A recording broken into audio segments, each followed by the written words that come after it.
Започваме с разговора, който ви обещах за компанията Нетера, като при нас вече нейният основател и управител Невен Дилков. Здравейте! Здравейте!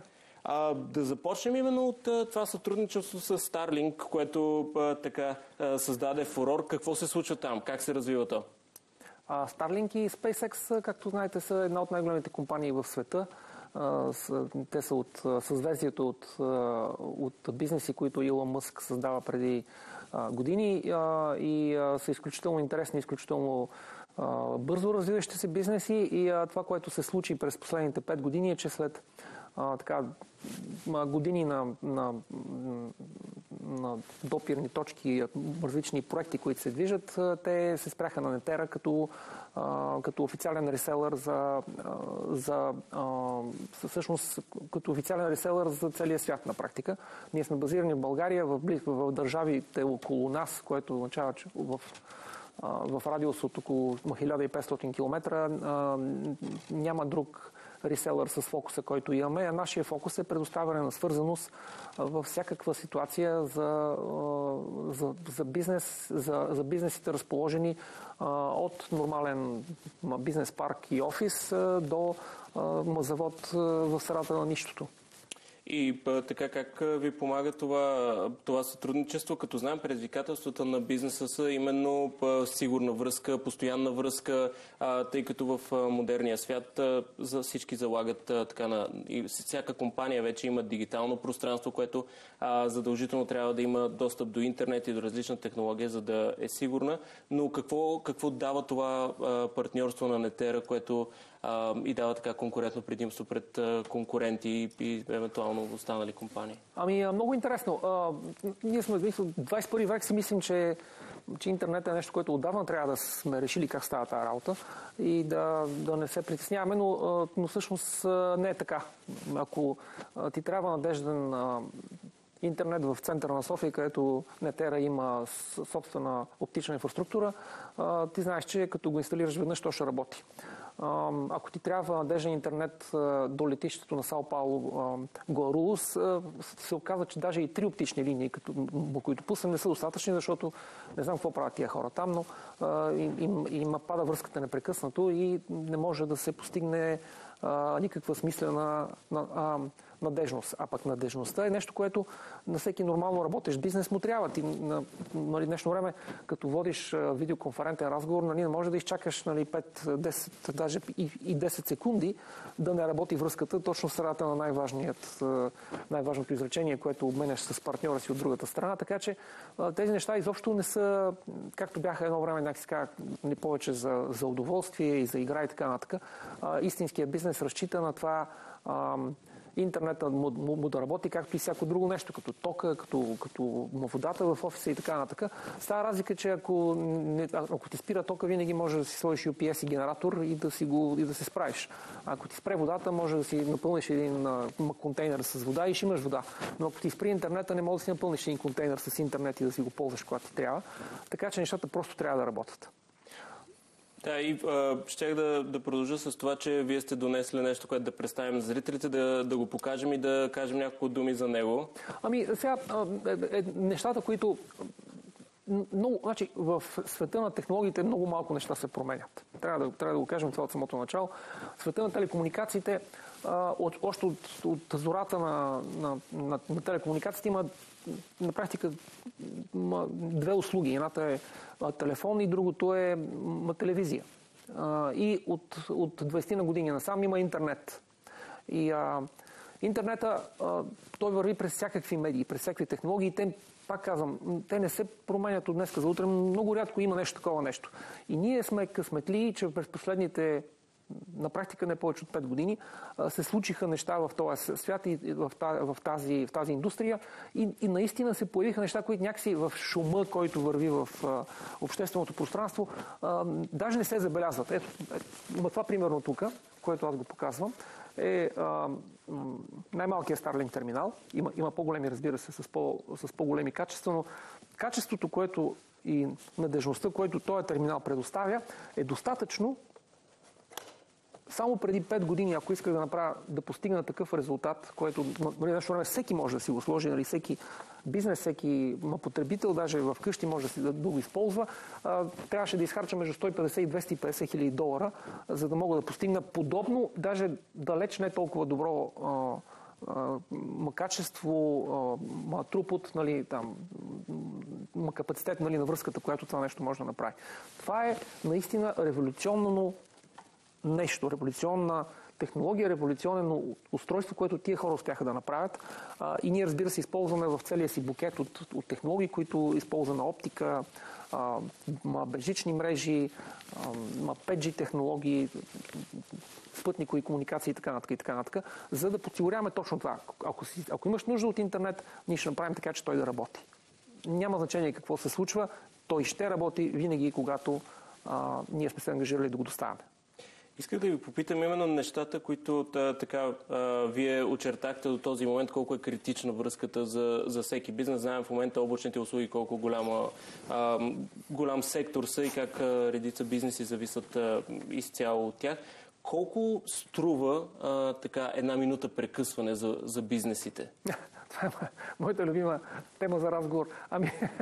Ние имаме клиент, който е онлайн магазин и когато му се щупеше връзката по някакъв начин и аз получавах от него имейл. Да знаеш, имахме връзката не работи 6 минути и 13 секунди и ние загубихме 10 548 лева. Защото той си знае човека, точно толкова бизнес прави, нали, за толкова време и като спре няма как, той точно толкова е загубил. И тогава сме влизали в разговори типа, той не ти изправя интернета, на той базата данни не ти работи. Нали. И трябва, нали, там да се фокусираш. Това можем да оправим, дайте това да направим и така нататък. И други примери мога да дам. Имаме клиенти, които са чието бизнес изцяло е в интернет. Те произвеждат продукт, услуга, която се използва онлайн. Това е клауд решение, което се използва масово в цял свят. Техният бизнес не може да издържи да не работи. Той работи в интернет. Той няма магазин, в който да отидеш да си купиш нещо. Всичко работи в интернет. Така че там буквално не щети, не загуби. Те, ако не работят няколко часа, те ще излезат от пазара, те ще фалират, наистина. Толкова е критично за тях това нещо, което използват от нас да работи. И нека така обясним на зрителите, ако можем на прост език, защо когато не те разсъчетава различни технологии, различни интернет технологии, защо това е плюс и какво това дава на потребителите ви? Това е много хубав пример. Пак така традиционно хората говорят с технологии. Аз си купих Fiber или аз имах, нали, много се смеех, но преди години един от първите интернет доставчици в София ме беше пуснал билборди, в които рекламираше GPON. Викам, човек, кой знае какво е това GPON? Хората купуват интернет. Нали така? И много често точно това правим. Нали? Купуваме си Fiber или си купуваме 5G или нещо такова. Нали? Мислим, че това е еквивалент, нали, на интернет. Не, това е просто технология. И когато си използваш една конкретна технология, това, което става, че рано или късно тя се чупи, нали? Всяко нещо се чупи. И ние в Нетера много отдавна решихме, че не е достатъчно просто да предоставяш една технология на клиента. Трябва така да направиш, че винаги да имаш план Б и да имаш и план С, както дадох примера с Guarulhos, нали, в Сао Пауло. Не е достатъчно да имаш няколко връзки даже. Трябва да имаш независим начин за свързване, защото, както, нали, точно този пример е в случая. Оказва се, че ние сме поръчали 3 оптични връзки, обаче те трите в един момент минават през една и съща шахта, която като стане нещо в нея и трите връзки умират. Така че това със Starlink пак е много хубав пример, защото той е абсолютно независима връзка от всяко друго нещо. Така че даже и файбъра да ти умре, даже и 5G-то, ако имаш връзка някаква и там да се случи нещо и да няма капацитет, примерно, това ще работи, защото то няма нищо общо с нищо друго. Така че, когато ние предоставяме услуга, ние винаги се подготвяме така, че да има начин каквото и да се счупи, да има нещо друго, което да остане да работи, защото ние знаем, че бизнесът разчита на това. Той не иска да се съмнява в нас. Той иска, като си е взел интернет, той да знае, че ще има интернет и това е, което ние правим. И така исках да ви попитам да ни обясните, тъй като нещо така повдига въпроси в мен, защо компаниите предпочитат да предадат мрежовия мениджмънт на доставчици, тъй като в момента виждаме една такава тенденция в глобален мащаб, където компаниите развиват свои дейта центрове, примерно развиват своя енергетика, която да ги захранва. Виждаме, че компаниите се опитват така да са независими, доколкото могат, разбира се, сред конкурентите си, но защо именно за мрежовото свързване залагат на доставчици като вас? Ами няколко причини има. Сега, естествено, всеки бизнес трябва да се държи това, което му е конкурентното предимство in-house. Той да го развива и да го поддържа вътре в компанията. Но доставката на интернет, тя има две особености. Едната е, че това не е конкурентно предимство. Това, че имаш, коя компания е излязла на пазара да каже, да знаете нашето конкурентно предимство, че имаме интернет. Няма такова нещо. Интернет е като въздуха и водата. Тебе ти трябва, без него не можеш да издържиш, но то не е конкурентно предимство. Така че ти не можеш да го мисля. Щом не е конкурентно предимство, това е винаги таргет за аутсорсване, да го дадеш някой, който разбира по-добре. И втората причина е, че всъщност наистина това е сложна работа. Колкото и да сме 21 век и да си мислим, че сме открили топлата вода отдавна, оказва се, че не е толкова просто да направиш нещо да работи. И всъщност ние сме специалисти в това да правим нещата да работят. Така че много компании разчитат точно на това. Ние сме открили многократно, че компании при нас, защото ни познават и защото ние винаги сме били така. И даже и без ясно разписан договор ни предават критична инфраструктура за поддръжка, така че да са спокойни, че тя ще работи. И точно това се случва.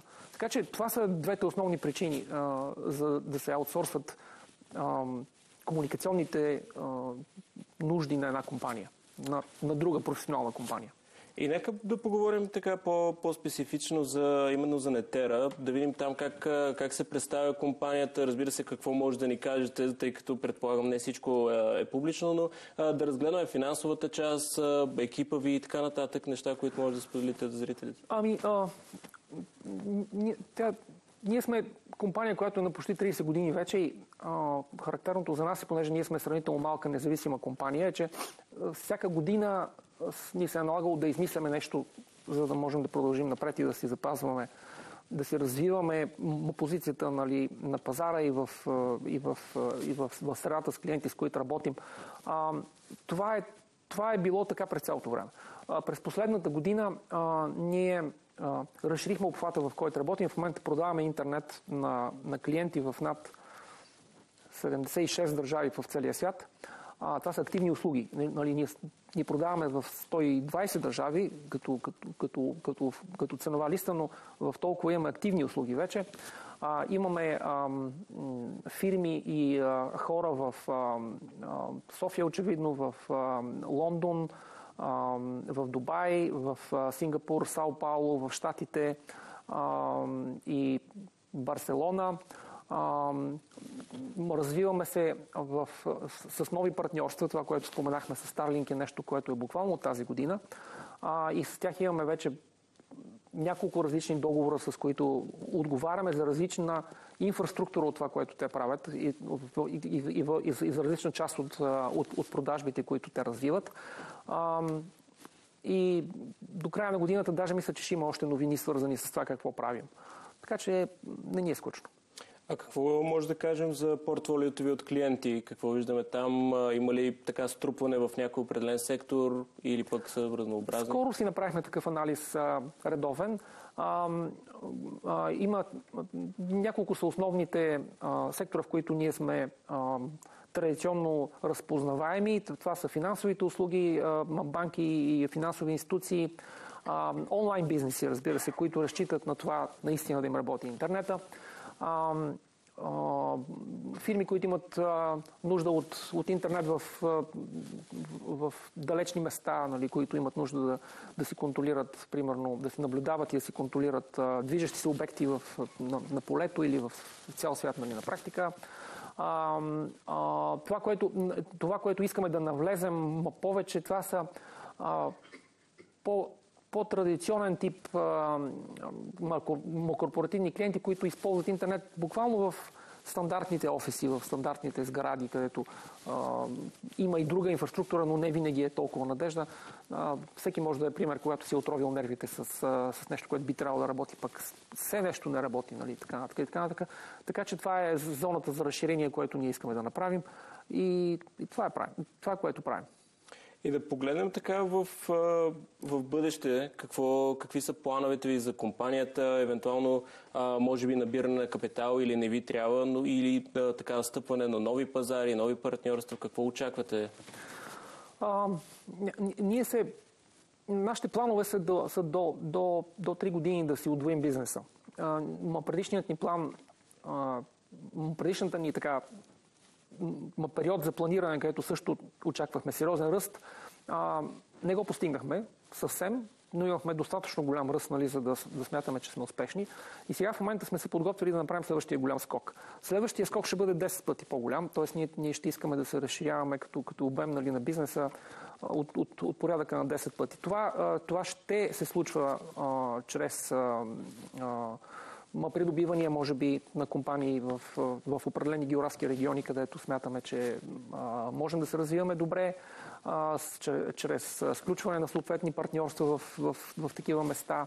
Имаме доста интерес в това отношение. Нали, ние сме вече доста разпознаваема марка наистина в пазари като Бразилия, в Западна Европа, в Сингапур и в Азия в момента разширяваме своето присъствие. Така че и имаме неща, които си ги подготвяме с нашия финансов отдел.